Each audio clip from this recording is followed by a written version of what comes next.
Il n'y a pas si longtemps, je le rappelle, c'était l'esclavage. Je signale qu'avant qu'il y ait l'esclavage des Noirs, il y a eu l'esclavage des Blancs pratiqué par des Blancs, c'est-à-dire des Occidentaux. Oui, oui, oui, oui. Du 8e au 11e siècle, c'est sûr. Les Blancs étaient des esclaves des Blancs. Les Blancs vendaient des Blancs. Qu'ils soient anglais, qu'ils soient écossais, qu'ils soient gallois, qu'ils soient français, quelle que soit l'origine, pas seulement des Slaves, comme on le dit souvent, les peuples, ils vendaient des esclaves. Pourquoi? La condition était qu'il fallait être chrétien. Vous croyez que le christianisme, parce qu'on parle des racines judéo-chrétiennes de l'Europe, c'est faux! Le christianisme n'est pas européen à la base. Ce n'est pas leur religion. Et cette religion ne s'est pas imposée parce que les Européens étaient convaincus qu'elle était jolie, jolie, et qu'elle était belle, et que c'était Jésus qui allait les sauver. C'est faux. Ça a été imposé par la violence. Où vous vous convertissez. Le grand convertisseur Charlemagne, comme on l'a appelé. Charlemagne. Où vous vous convertissez, où on vous assassine, on vous tranche la tête, où vous devenez esclave. Je donne le nom. Le mot esclave qui était utilisé, parce qu'on dit slave, l'autre côté, mais en Europe occidentale, c'est colibère.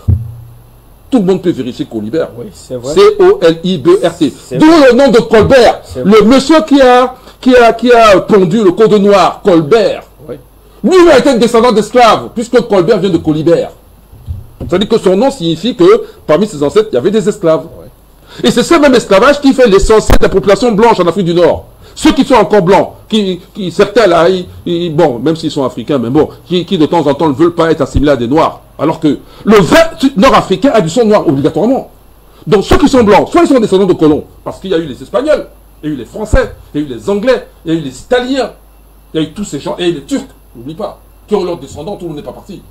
Mais il y a aussi eu beaucoup, l'essentiel des blancs qu'on voit en Afrique du Nord, ce sont des descendants d'esclaves blancs, vendus par des blancs à cet empire musulman qui venait d'être constitué après la mort de Mahomet et qui a aussi occupé l'Espagne. Parce que même si on dit souvent les morts, n'empêche qu'au niveau politique, c'était quand même Bagdad qui avait son dernier mot à dire et c'est eux qui ramassaient l'essentiel des débutants.